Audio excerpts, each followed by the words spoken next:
Pueden tomar asiento, hermanos. Dios les bendiga en esta hora. Es un gusto para mí estar aquí en mi casa. La semana pasada estuvimos allá en Orizaba, Veracruz. Estuvimos mi esposa y yo impartiendo un retiro para matrimonios. Hubo 17 matrimonios ahí el viernes y el sábado, y el domingo predicamos con la iglesia, y luego ya el lunes estuvimos un día de compañerismo con los pastores de allá de aquella iglesia, y el martes ya estábamos aquí de regreso. Y es un gusto estar nuevamente aquí en mi casa, en esta iglesia, para compartir la palabra. Hemos iniciado una nueva serie de estudios, que es Judas, ¿sí? Regularmente, hermanos, casi nunca se escuchan predicaciones sobre Judas, ¿sí? Pero es bien importante que hablemos sobre el tema. El tema de Judas es el tema de la apostasía. Es una carta chiquita de un capítulo de 25 versículos, completa, dedicada al tema de la apostasía. El tema que quería escribir Judas, no Iscariote, Judas, el apóstol, Judas Tadeo, el tema que él quería escribir no era precisamente el tema que terminó escribiendo. Él quería hablar acerca de la común salvación, de la salvación que tenían en común los lectores y él. Pero habla él que fue guiado, fue impulsado, fue llevado por el Espíritu Santo precisamente a hablar del tema de la apostasía. Y bueno, a todo esto, ¿verdad?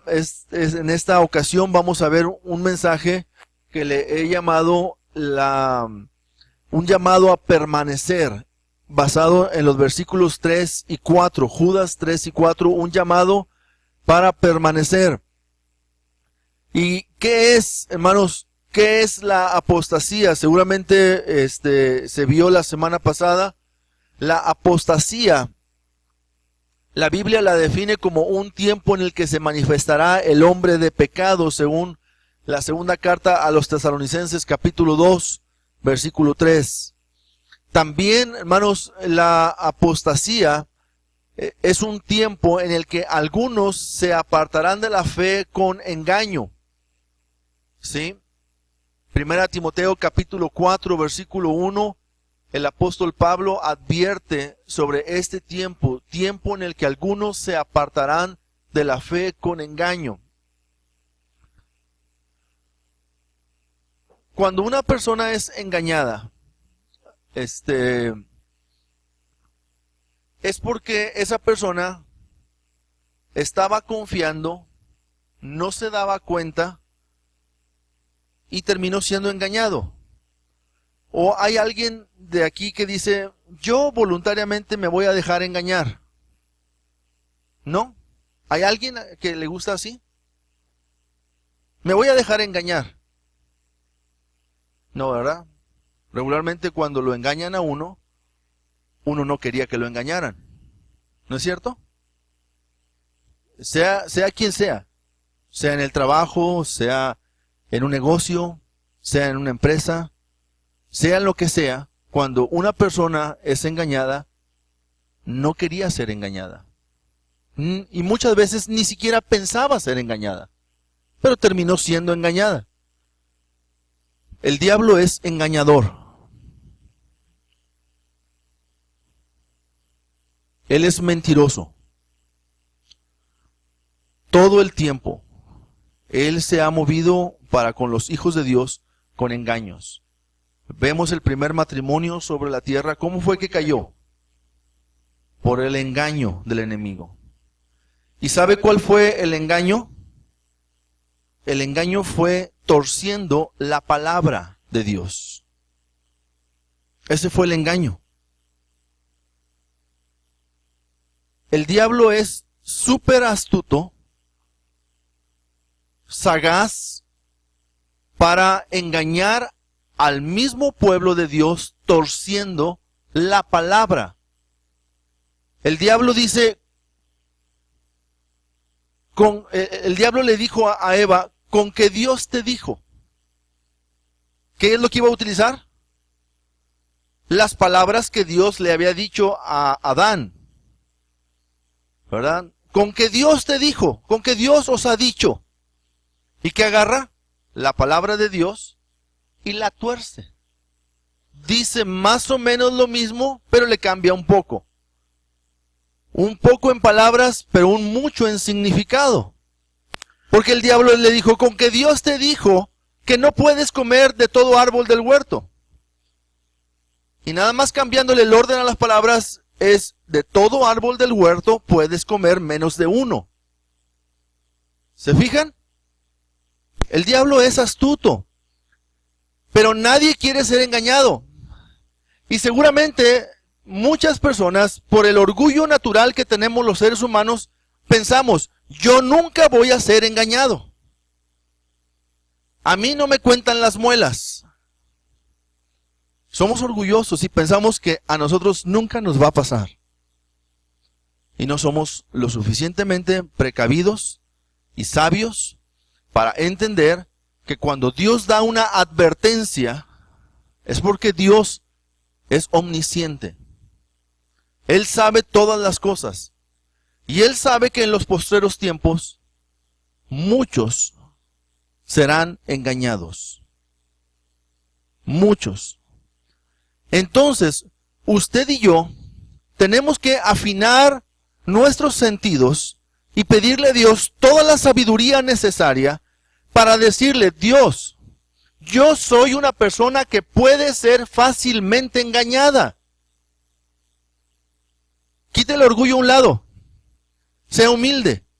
Y dígale, Señor, yo reconozco que soy una persona que puede ser fácilmente engañada. ¿Usted no lo es? Yo sí. Y reconozco eso. Porque tengo sentidos. Y tengo gustos. Y tengo preferencias. Y el diablo las conoce. Y mis oídos tienen comezón de oír. Y el diablo lo sabe. Entonces, hermanos, necesitamos tener cuidado. Aprender a conocer a Dios y a su palabra. Y no dejarnos mover fácilmente de la palabra que nos ha sido dada. La vida cristiana, hermanos, no tiene 100 años, o 120, o 130 cuando entró el cristianismo a Monterrey. La vida cristiana no tiene 200 o 300 años cuando llegó a Estados Unidos. La vida cristiana no tiene 1500 años, que es la época de los reformadores. La vida cristiana tiene desde el tiempo de Jesucristo, hermanos. ¿Sí? Todo ese tiempo tiene la vida cristiana. ¿Y esto para qué lo digo? ¿Para qué lo digo? Para que entendamos, hermanos, que cuidado con los movimientos. Cuidado con los movimientos actuales.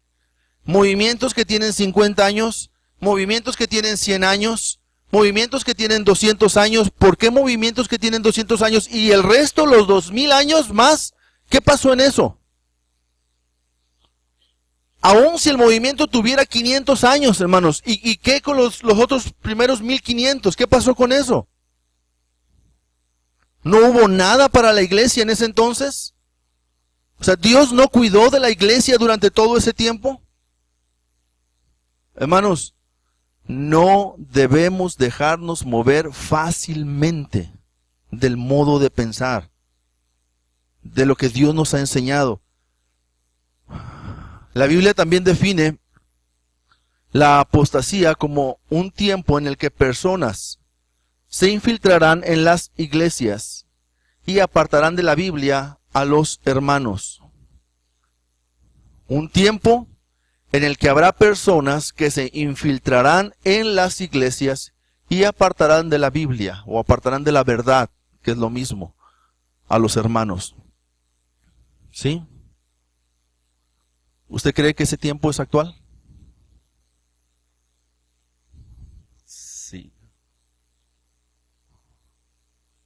Esto está fuertísimo en el cristianismo en este entonces. Usted piénselo. Todo el escenario está montado para la apostasía. El Internet es una herramienta fundamental. La tecnología.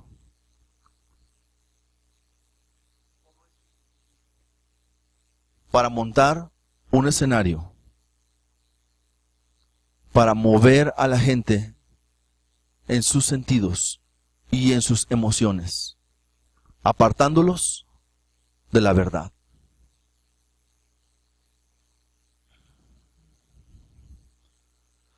Adán y Eva tenían palabra de Dios. Dios les había dado claras instrucciones sobre lo que tenían que hacer y sobre lo que no tenían que hacer. ¿Qué sucede?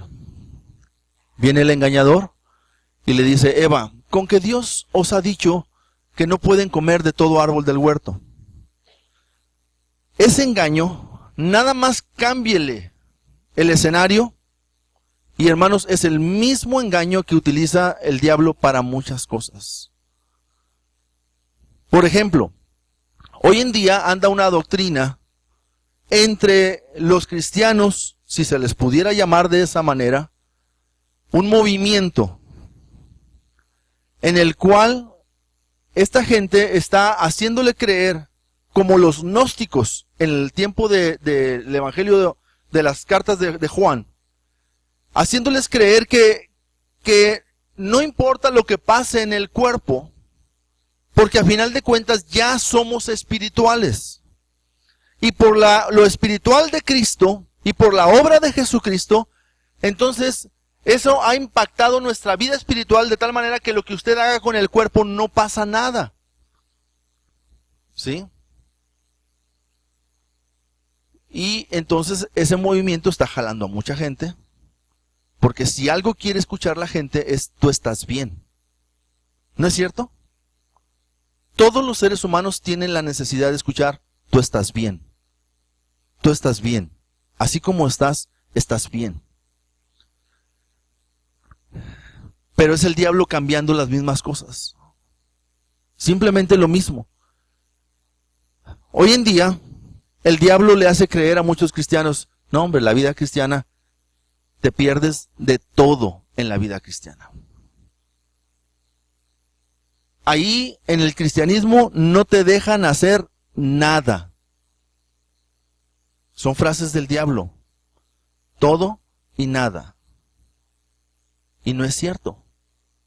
Dios te dice: puedes comer de todo árbol del huerto, pero de uno no.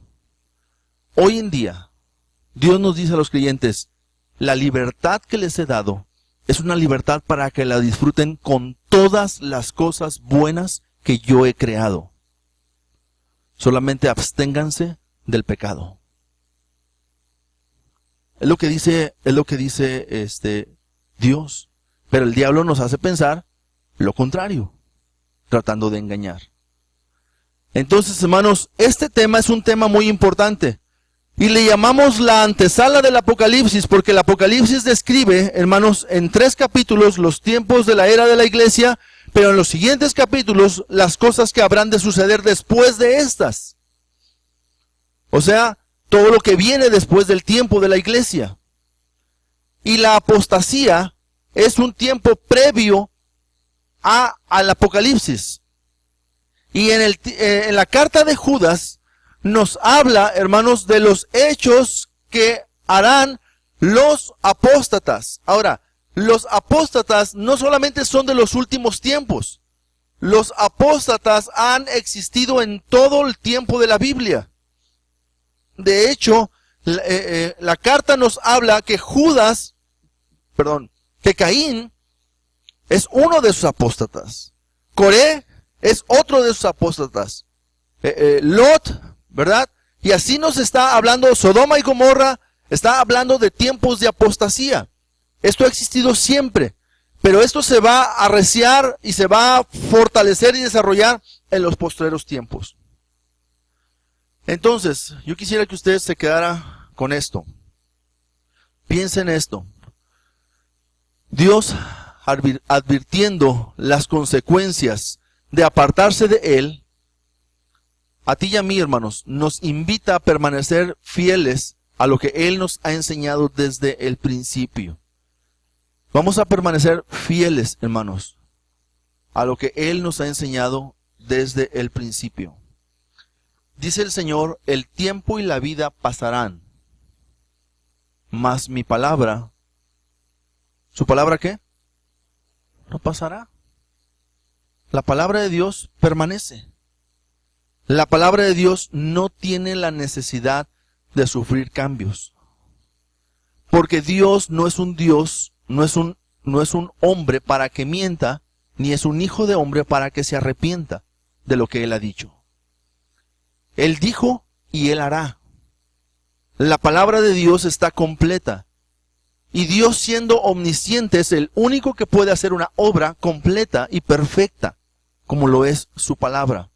La palabra no tiene la necesidad de cambiar. Y la iglesia tiene una base sobre la cual vive, y es la palabra. Por lo tanto, la iglesia no tiene la necesidad de cambiar. La iglesia puede cambiar las formas de hacer las cosas, pero no puede cambiar el fundamento que mueve a hacer las cosas, que es la palabra. ¿Lo entendemos? Muy bien. Pensando en esto, hermanos, pensando en esto, vamos a ver que uno que permanece fiel a lo que Dios ha dicho, en primer lugar, comprende la necesidad de conocer este tema. En el capítulo 3, en el capítulo 1, único capítulo, ¿sí? Versículo 3, regularmente cuando nos referimos a Judas, solamente nos referimos a los versículos, porque no tiene más que un solo capítulo, ¿verdad? En el 3 y el 4 de Judas, versículos, dice, amados, por la gran solicitud que tenía de escribiros acerca de nuestra común salvación, me ha sido necesario escribiros, exhortándoos que contendáis ardientemente por la fe que ha sido dada una vez dada a los santos. Porque algunos hombres han entrado encubiertamente, los que desde antes habían sido destinados para esta condenación, hombres impíos, que convierten en libertinaje la gracia de nuestro Dios y niegan a Dios el único soberano y a nuestro Señor Jesucristo. Entonces, las personas que permanecen fiel, comprendemos la necesidad de conocer este tema. ¿Usted quiere permanecer fiel a Dios toda su vida, hermano?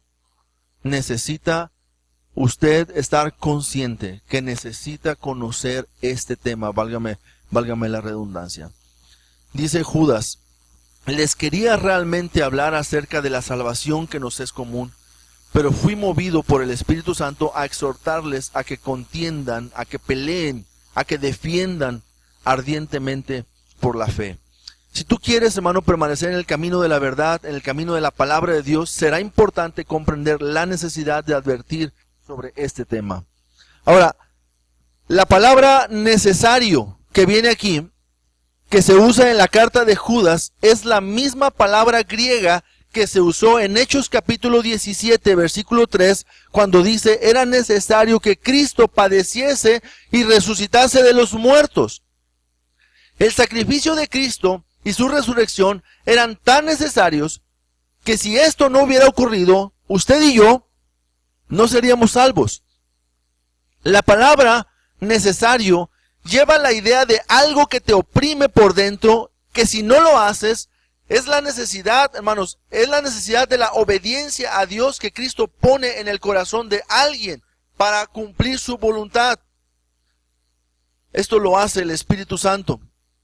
Es la misma palabra, hermanos, que aparece en la primera carta a los Corintios, capítulo 9, en el versículo 16, donde dice, porque me es impuesta necesidad, y ay de mí si no anunciara el Evangelio. El gran poder del Espíritu Santo, hermanos, le comprimía por dentro a cumplir con el llamamiento. Cuando una persona es llamada por Dios a servirle en el ministerio, el apóstol Pablo lo describe como una necesidad impuesta. Dios no te pregunta, simplemente pone por medio de su Espíritu Santo en tu corazón la necesidad inquebrantable de servirle a Él, pase lo que pase, suceda lo que suceda. Y ese es un llamamiento irrevocable. Son los dones y el llamamiento de Dios. Cuando Dios pone un llamamiento en una persona para su servicio, esa persona no se puede mover ni a un lado ni al otro. Para poder ser feliz, necesita estar cumpliendo el plan que Dios tiene para su vida. Esa es la impuesta necesidad. Bueno, así como dice que era necesario que Cristo padeciese, así como dice el apóstol Pablo, me ha sido impuesta necesidad, de la misma manera Judas dice que él quería hablar de la salvación, pero le fue necesario hablar a los hermanos que contiendan ardientemente por la fe. O sea, fíjense los temas importantes. La palabra griega que se usa para uno, para otro y para otro, hermanos, es una palabra que habla de algo que no debe dejar de hacerse. Entonces, era importante que Judas escribiera de la salvación, pero en ese momento era más importante que Judas hablara sobre la apostasía, que es lo que él estaba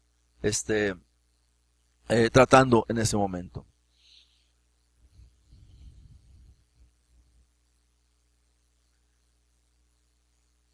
Si tú quieres permanecer, hermanos, en la vida cristiana, mira, piense en 15 años más adelante. Piense 15 años más adelante.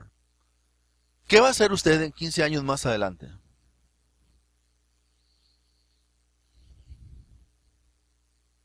¿Se imagina usted caminando dentro de la vida cristiana?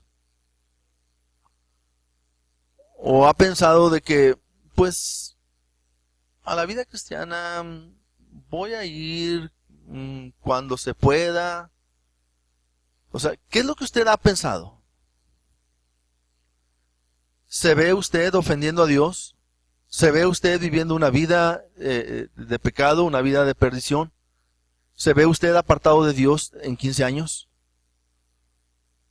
Yo creo que nadie se quiere ver de esa manera. ¿O hay alguien que sí? No levante su mano, porque no sabría qué decirle. Sí sé qué decirle, pero no aquí. O no desde aquí. Mismo Judas, en el versículo 5 dice, mas quiero recordaros, ya que una vez lo habéis sabido, que el Señor, habiendo salvado al pueblo, sacándolo de Egipto, después destruyó a los que no creyeron. ¿Entiende esa escena? El pueblo salió de la esclavitud e iba caminando por el desierto. Y al paso del tiempo, el Señor a algunos los tuvo que hundir en la tierra. Abrió la tierra y algunos se fueron. Los tuvo que quitar. ¿Por qué? Dice que tuvo que quitar a los que no creyeron. Se supone que todos habían creído, porque todos habían salido por medio de la fe.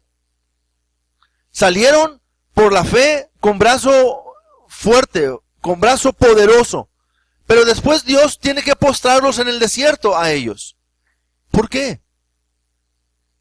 Porque no permanecieron creyendo.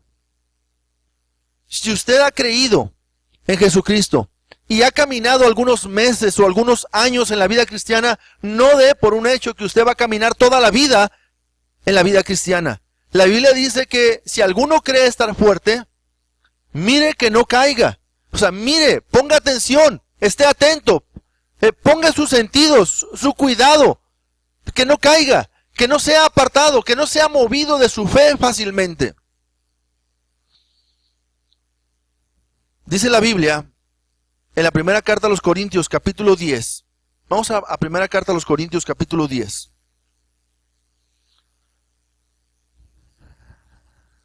Primera a los Corintios, capítulo 10, versículos 11 al 13.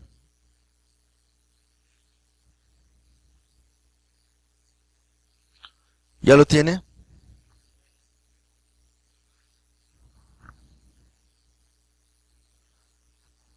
Dice, y estas cosas les acontecieron como ejemplo.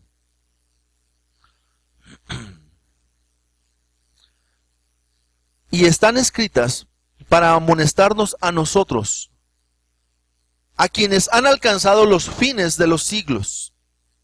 Así que el que piensa estar firme, mire que no caiga.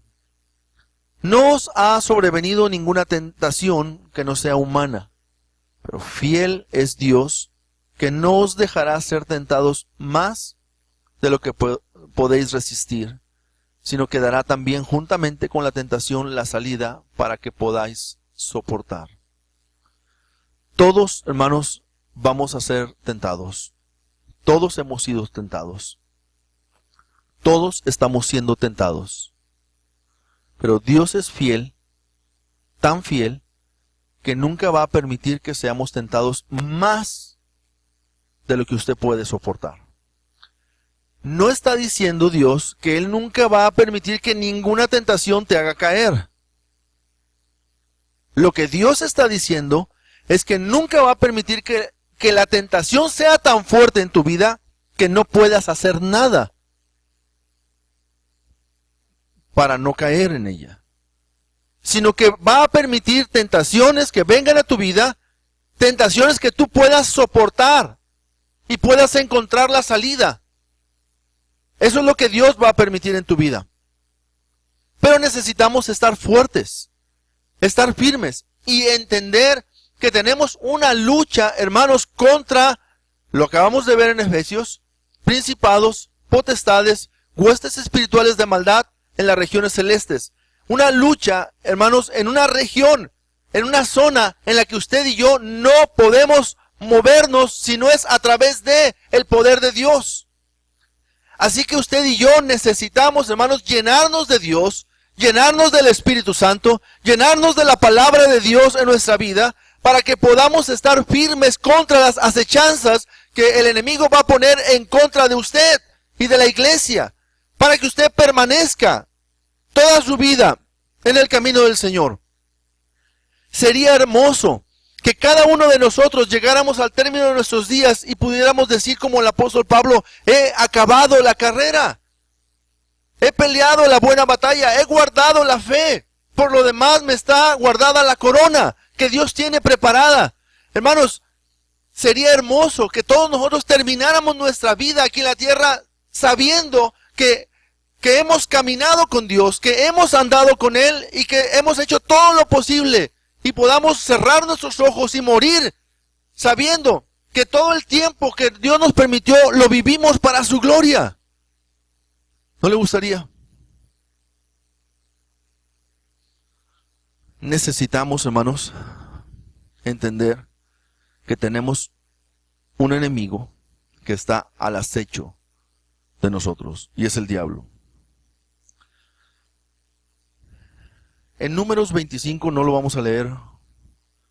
En Números 31, en Apocalipsis 2, en Segunda de Pedro 2 y en Santiago 4. Nos habla de un personaje que se llama Balaam. ¿Sí? Balaam. ¿Usted sabe quién era Balaam? ¿Quién era Balaam? Profeta. Al decir que Balaam era un profeta, estamos diciendo que Balaam era una persona que le servía a Dios. Cuando hablamos de una persona que le sirve a Dios, estamos hablando de una persona que conoce a Dios. Y que el Espíritu Santo toma a esa persona y lo usa. ¿Sí? ¿Sí están conmigo en la escena? Balaam era un siervo de Dios. Pero Balaam, en cierto momento de su vida, se desvió. Y eso te puede pasar a ti y eso me puede pasar a mí. En cualquier momento nos podemos desviar. ¿Qué sucedió con Balaam? Todos los pasajes que le mencioné ahorita, hay otros aparte, hablan de Balaam. Pero ni uno de ellos recuerda a Balaam como algo digno de imitarse, sino recuerdan a Balaam de una manera triste. Como Balaam, aquella persona que tenía una doctrina errónea. Como Balaam que cometió un error, el error de Balaam.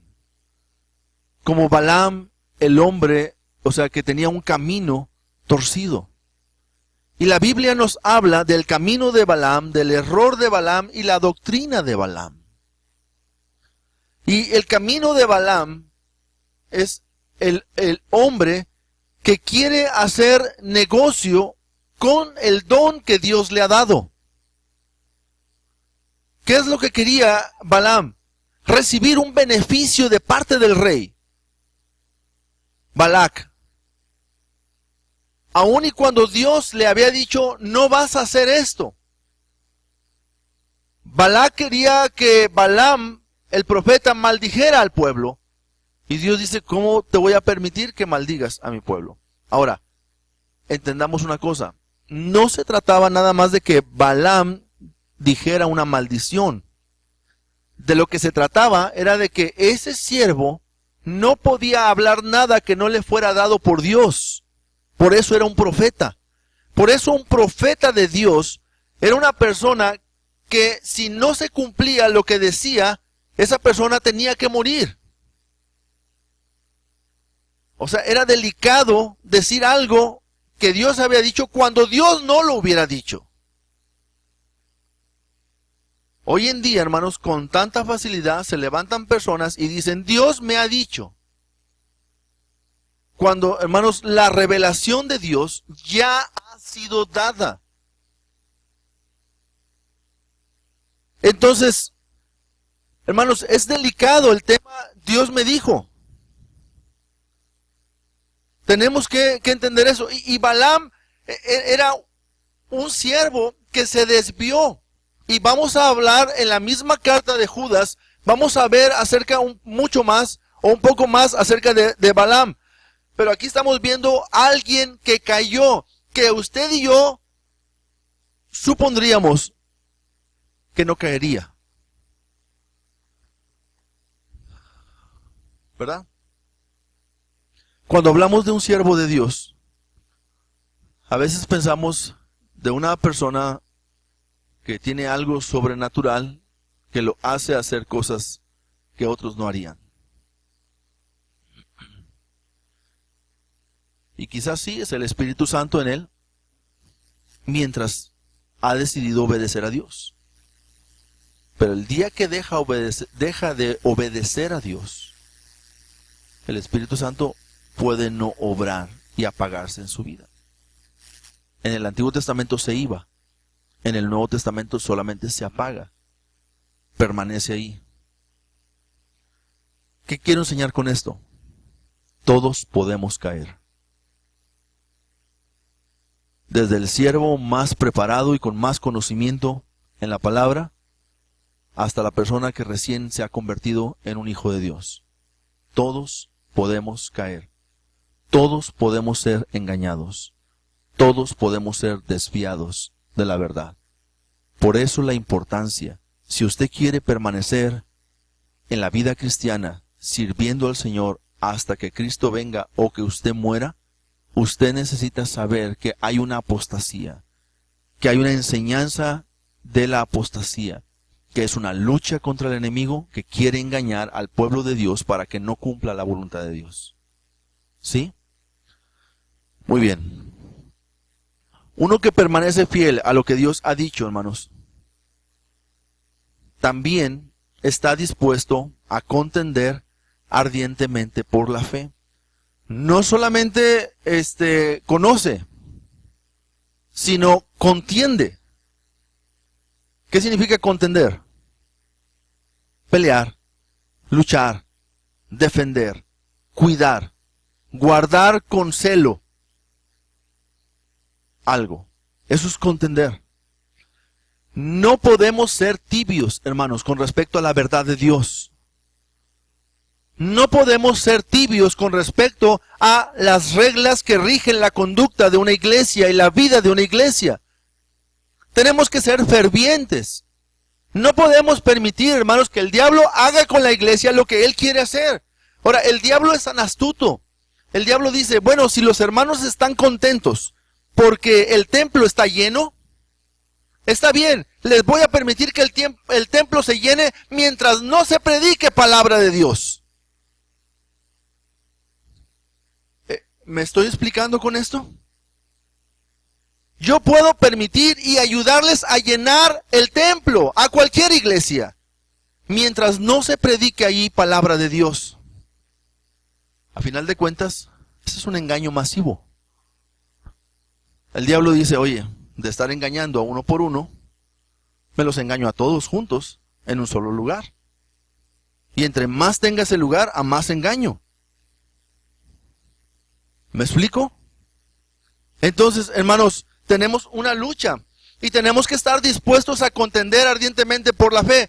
Pero, hermanos, pelear no significa pelear con los hermanos, ni significa pelear unos con otros, ni siquiera significa pelear con otros hermanos que están afuera. ¿Sabe contra quién peleamos? Contra el diablo y sus demonios. Contra ellos, esa es la lucha. Por eso, hermanos, la contienda tiene que ser ardientemente. Dios no dice que les pido que peleen tibiamente por la fe. Dios no dice, les voy a pedir que peleen fríamente. No, ¿cómo dice Dios que tenemos que pelear? Ardientemente. No podemos ser tibios, hermanos, con el tema. No podemos ser tibios, hermanos, con la importancia de la verdad de la palabra de Dios que se predica en la iglesia, que se enseña en las clases, en la escuela dominical, en los cultos, en las reuniones de las casas de la iglesia. Hermanos, no podemos ser tibios con ese tema. Y de ahí que a veces, hermanos, como pastores que guardamos la enseñanza de la palabra de Dios a la iglesia, tenemos que ser celosos y selectivos, muchas veces hasta de las fuentes de dónde viene la información que estamos tomando para enseñar a la iglesia.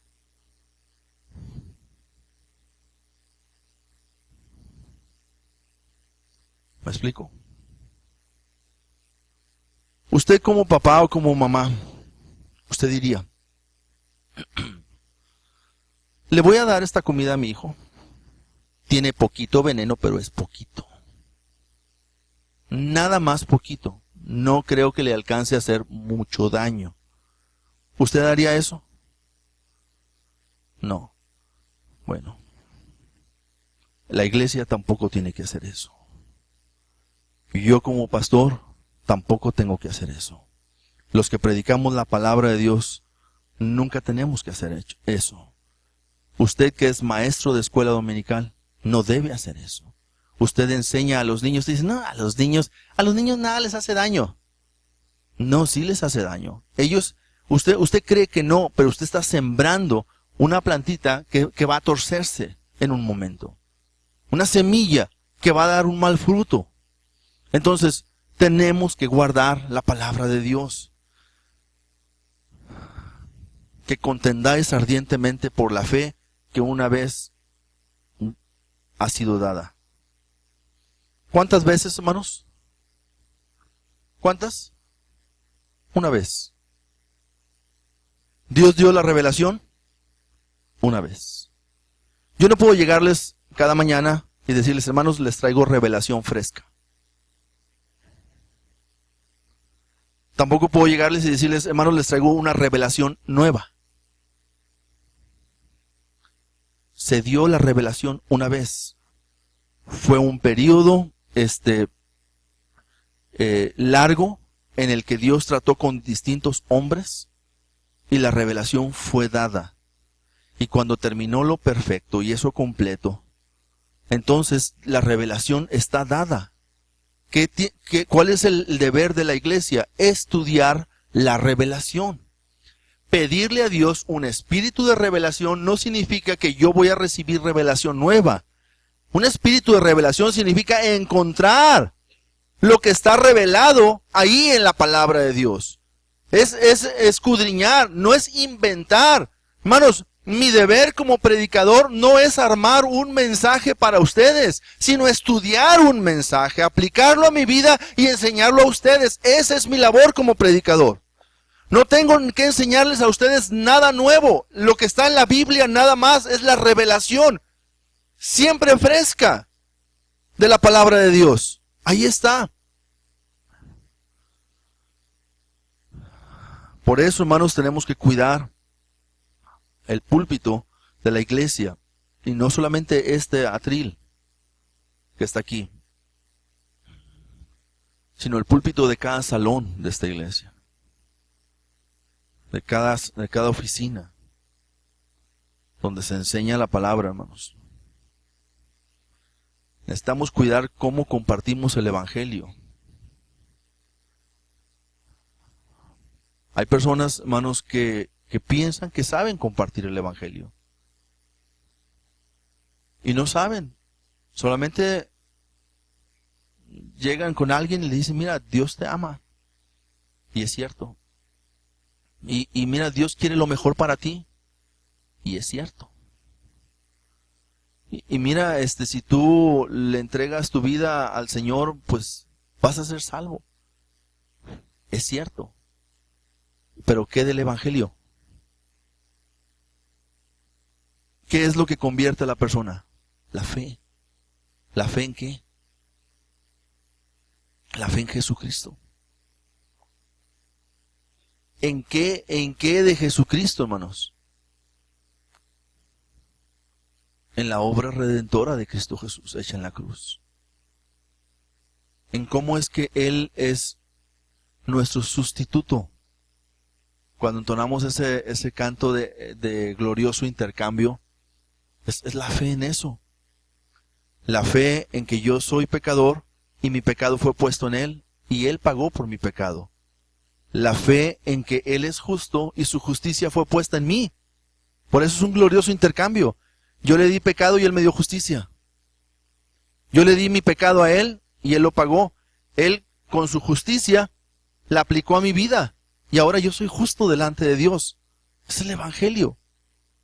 Pero tengo que asegurarme de que eso es lo que predicamos en la iglesia. Tenemos que cuidar, hermanos, y pelear ardientemente por la fe. Tenemos que darle peso a cada cosa que viene en la palabra de Dios, estudiada debidamente dentro de su contexto. El consejo, hermanos, que damos unos a otros, tiene que ser un consejo bíblico. A veces, hermanos, viene una persona con su necesidad y llega con alguien y ese alguien le dice, mira, yo pienso que lo que tendrías que hacer es esto. Sí, usted piensa eso, pero ¿qué dice Dios? ¿Qué es lo que Dios puede ayudarle a esa persona para cambiar? Entonces, hermanos, tenemos que contender ardientemente. Y esto es una batalla. ¿Sabe? Vuelvo a la historia de Adán y Eva. Usted imagínese a Adán y imagínese a Eva, ¿sí? Se decían viejito y viejita, ¿sí? Adán y Eva. Imagíneselos. Y viene la viejita y le dice, ¿qué crees, viejo? No es cierto lo del árbol que está en medio del huerto. Podemos comer de él. Y entonces empieza Adán y dice, a ver, ¿me meto en problemas con mi viejita o no? ¿Qué hago? Si le digo que no, ya me la imagino. Una probadita.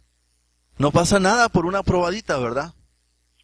Y entonces Adán come para no meterse en problemas con su viejita. ¿Sí?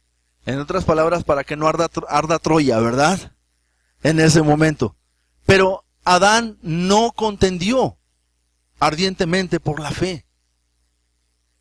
¿Qué era contender por la fe? Es decirle, mira, viejita, ¿qué nos dijo Dios? Ay, ya vas a empezar. Le hubiera dicho Eva, ¿verdad? Con el cuento de lo que Dios dice. Él tenía que haber sido enérgico y decirle, mi amor, tú y yo nunca vamos a comer de ese fruto. Tienes 1000 árboles más, escoge el que tú quieras, arranca su fruto y cómelo. Pero ese no, porque Dios dijo que de ese no debemos comer porque moriríamos. Pero es que yo quiero de ese, pues no se va a comer de ese en esta casa.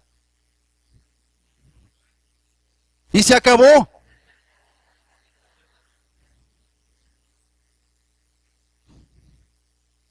¿Sí o no? ¿Varones? ¿Me apoyan? Yo veo que los varones como que se sumen en la banca.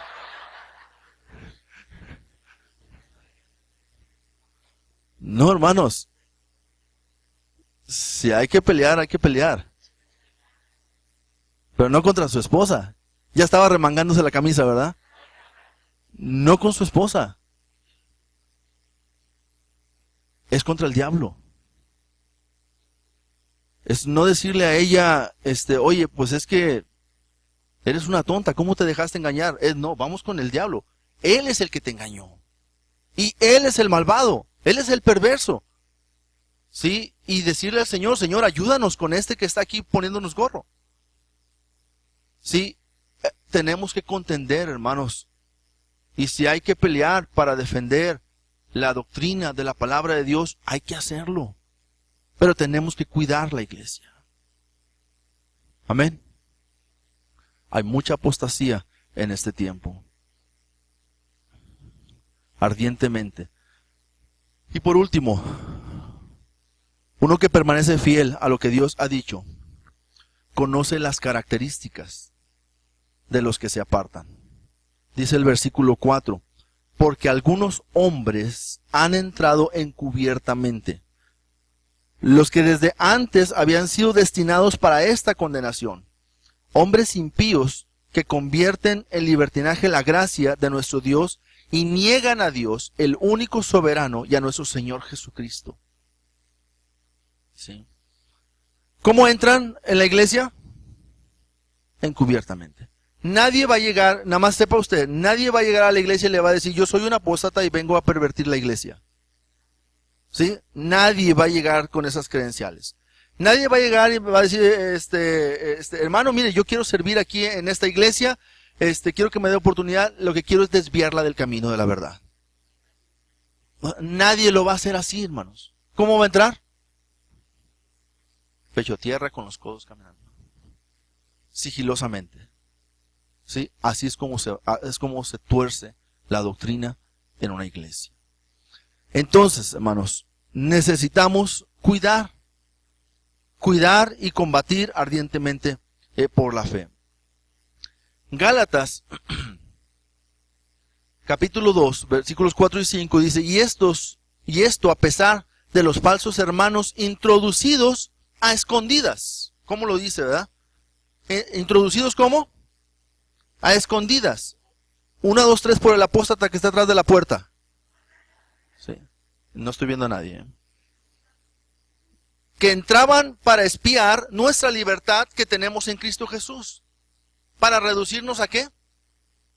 A esclavitud. A los cuales, miren lo que Pablo hizo. Ni por un momento, bueno, Pablo y los demás colaboradores, ni por un momento accedimos a someternos para que la verdad del Evangelio permaneciese con vosotros. ¿Usted quiere que la verdad del Evangelio permanezca con nosotros? no tenemos que acceder ni tantito a lo que Dios ha enseñado a la iglesia desde el principio.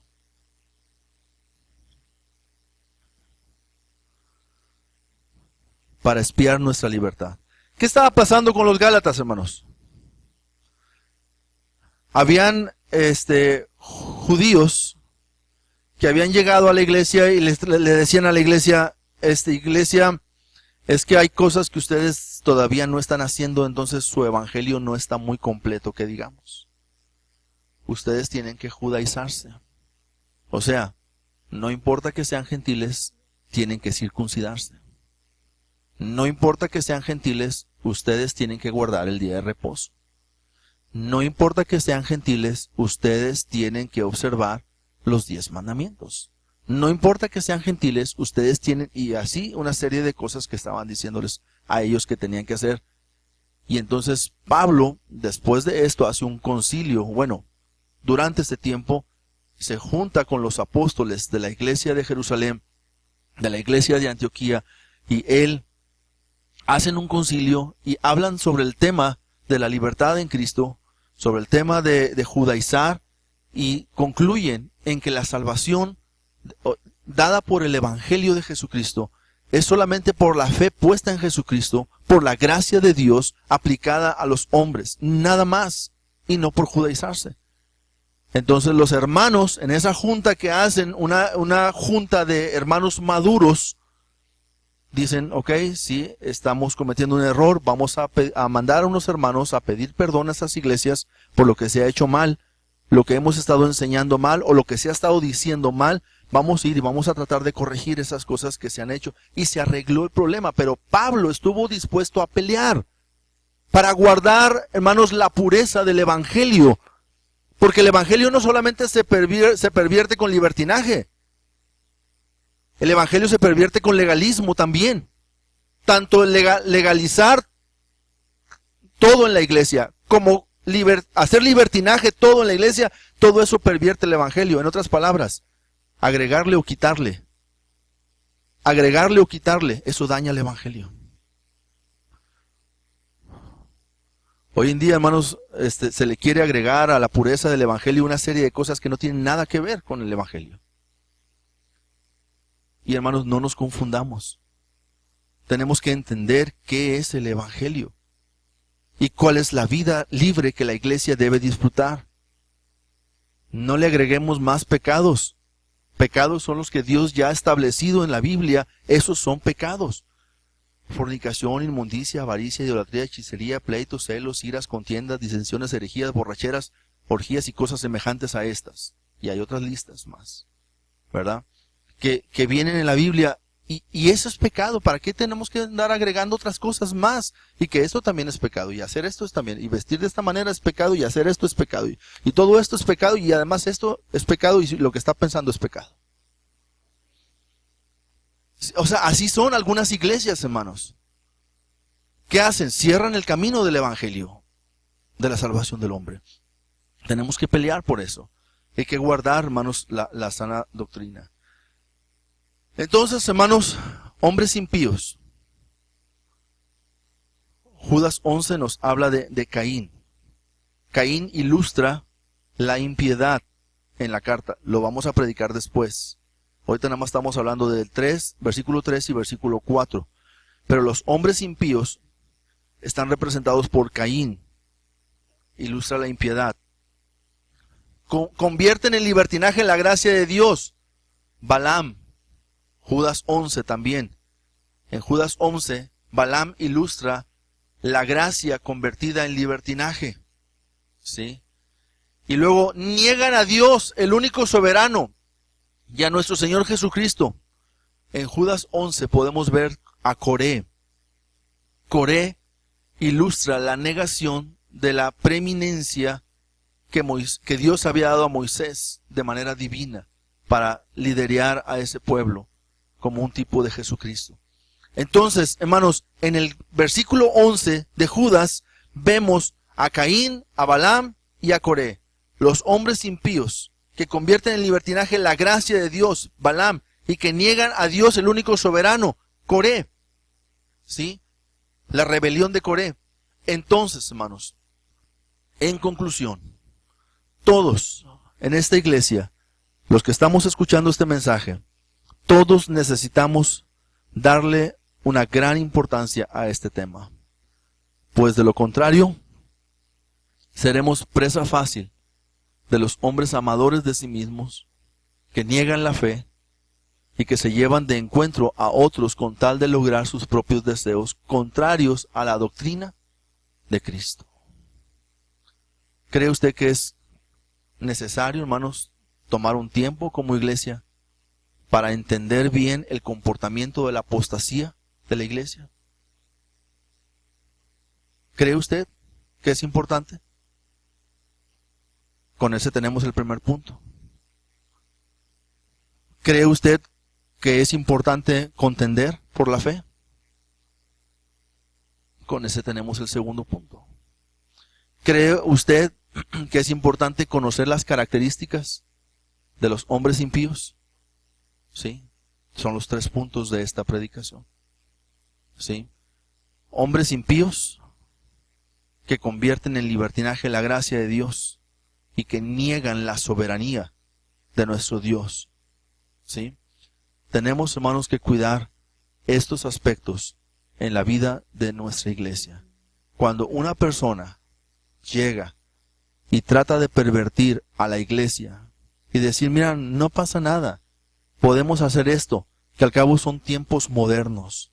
En los tiempos modernos podemos entonces hacer algunas cosas como estas y como estas otras. Vamos, no accedas. ¿Para qué? La pregunta es ¿para qué? ¿Qué vas a ganar y qué vas a lograr con eso? ¿Satisfacer un deseo personal?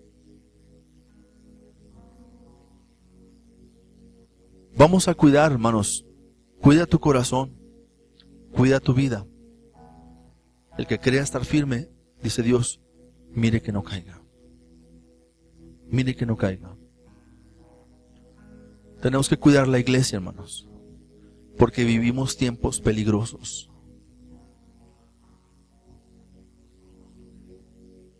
Hay muchas corrientes de cristianismo que dañan la verdad del evangelio. Y tenemos que tener cuidado con eso. Vamos a orar.